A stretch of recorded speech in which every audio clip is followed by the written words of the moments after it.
Alright, here we are out in the garden again, propagation area.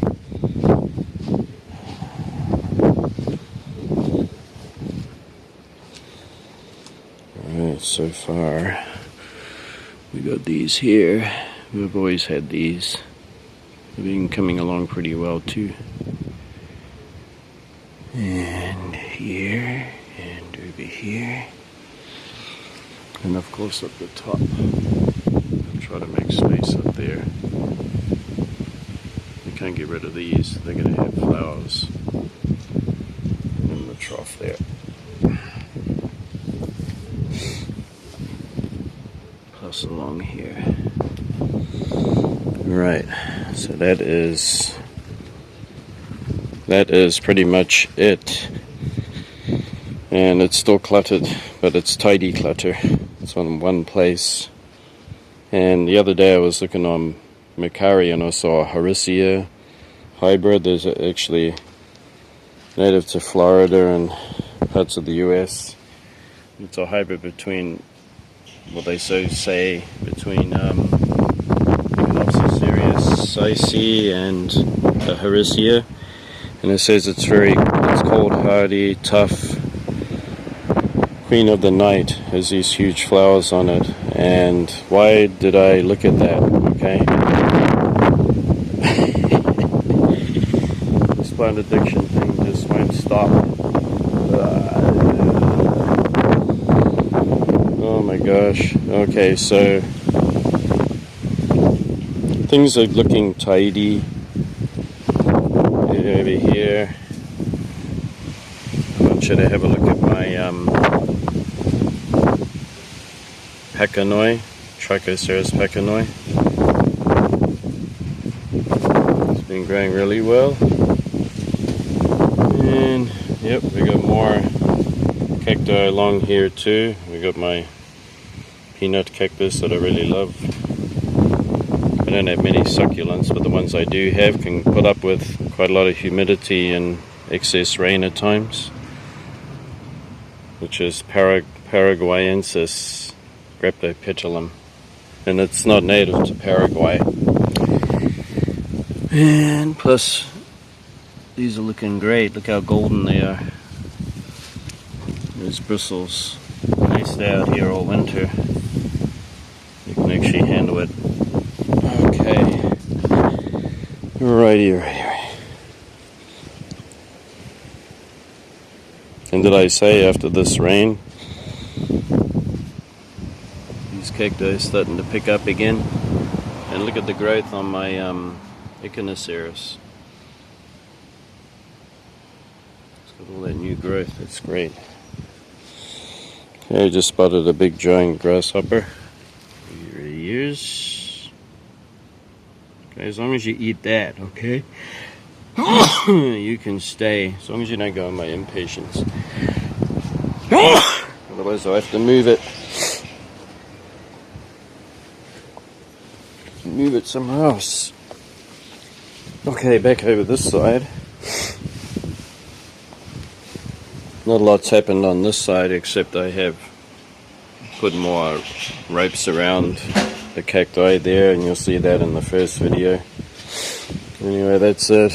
That's it for now, and I'm just going to get back to cleaning up the clutter, which is trying to make my home a home again and not a department store. Alright, thanks for watching. We'll see you. Bye bye.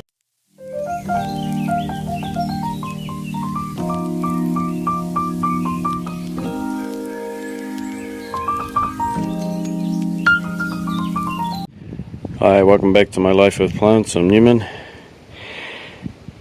We got lucky and it's a cool day, very rare.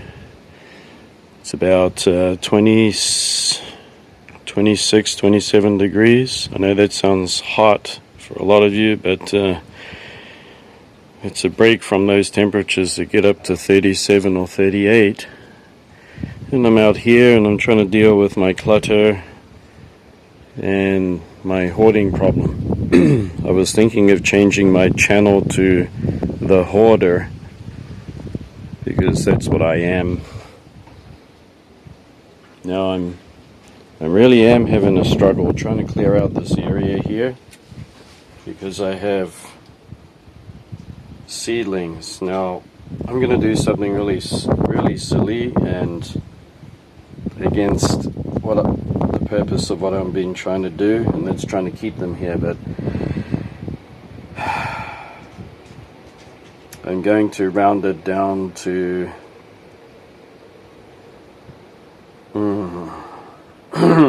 definitely going to move the Stapelias. Yep, I'm going to move this tray of seedlings. So you see some of them are a little bit damaged because they got rust last year.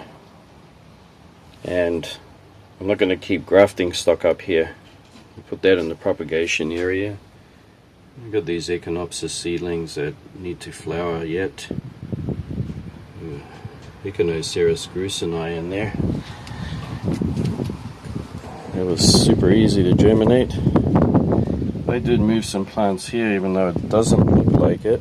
And this space here is starting to clear up. And I do have this terracotta pot of all of these Echinopsis. And I got to find homes for them. I'm going to make that my next priority. But while we're out here, we'll have a look at something beautiful. And that's Echinopsis subdenudata. Started flowering again. We had 2 flowers last night, and we got all these buds. Lovely fragrance, lovely flower. Let me just put this pegs on because it's a bit windy today. Okay, moving along. I moved my Cerencias here so that they can get taller, and I'm going to take this Oentia humifusa. It's going to become a garden plant. I won't be too popular after that, and I'm going to be planting this Mammillaria because it really needs to go in there. This one here that's flopping right over. There's not a lot known about its habitat, and I can't remember the name of it. But oh my gosh, it's time for it to get into a pot so I can do what it does best, and that's dangle, because it actually grows on cliff walls in Mexico. And that's eventually what Matudai is going to do. And of course that's not Matudai. I love my Euphorbia here, Panermis. Always loved it, and I do bring that indoors during the winter. Yeah, there will be 1 or 2 that will come in, and it'll be that one, my roadkill cactus, and Hoodia. They come in the winter from this balcony, and of course the orchids. I'm feeling like I'm getting a bit more organized.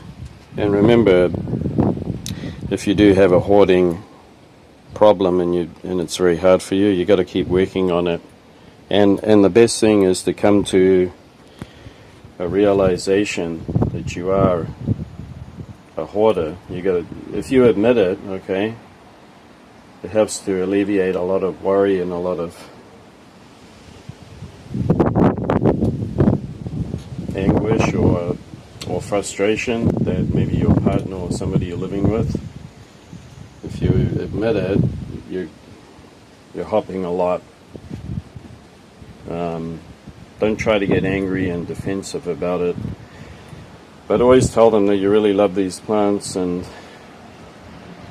you know, and at the same time your mind will open up and you'll be able to think more clearly about what you are trying to achieve or do with your plants, and you will come up with better solutions. So for me, and I'm not the only guy in the world, but I have a space thing problem. Now, I want to give a call out to Ziggy and check out his cactus channel.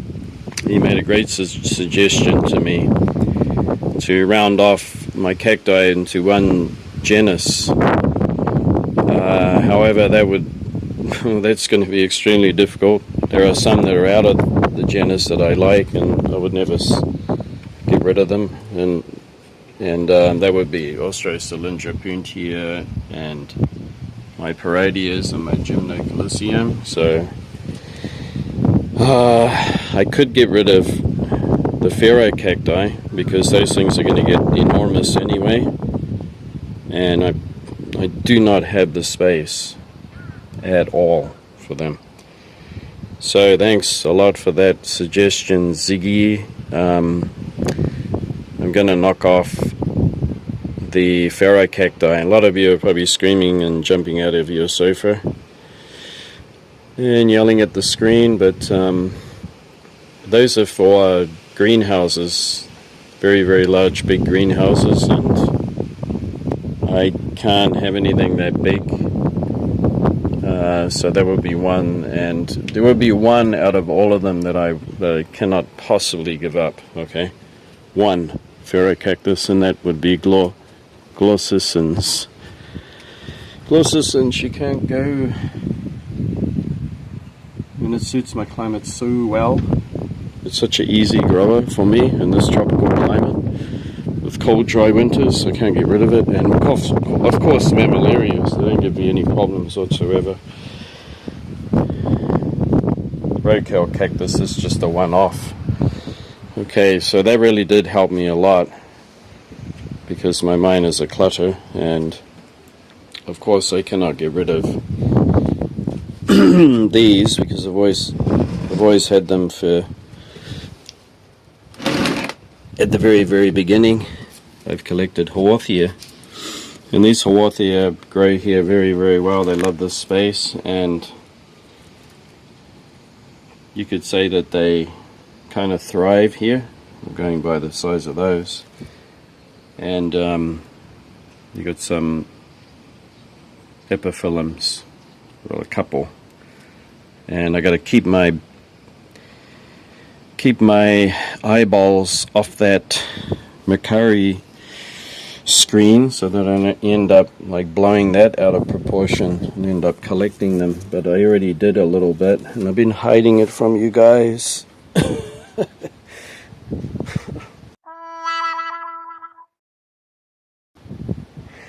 been hiding my epiphyllum cuttings that I bought. See? I'm a bit of a liar, aren't I? I went and did it, and I regret that, and I'm going to grow them and see what happens. I'm pretty sure some of them will not do any good at all, just because it gets way too hot here. And I did lose a Dissocactus, and if you don't know what a Dissocactus is, it's kind of epiphyllum, and it, no matter where I put it, it died. It was way too hot for it. Speaking of epiphyllums, I have this yellow one here. I've always wanted a yellow one and to try it out, and here it is.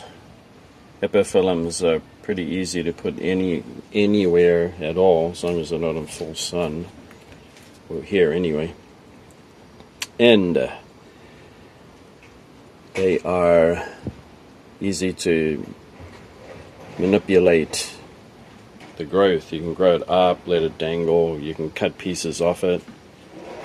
Right, it's always something that you can treat as a shrubby plant. And do I have the space for it? I made some space right here. Okay. Just trying to put that peg back on, it's got a bit of shea cloth. Okay, and then we got my Pleistocactus caladomonensis, and they are beautiful. So, speaking of rounding it off to one genus, Ziggy, well, it looks like there'll be a few one-offs, right, here and there, like the Oreoceras trollii. Here it is. It's a one-off. So I'm just going to mainly concentrate on Echinopsis. And Echinopsis are just, I mean, all of these hybrids that have been developed here in Japan, they are magnificent. And Trichoceros, you know what, I'm so glad that Mercari doesn't have too many of those, because they're huge and they have massive blooms on them. Especially the one called Flying Saucer. Trichoceros hybrid Flying Saucer. If you check that out, that's a peony rose stuck on top of a cactus. That's huge, multi-petaled, fluffy petals on it. It's amazing. Okay, we're going to check out the area downstairs and see how that's going, so stay tuned.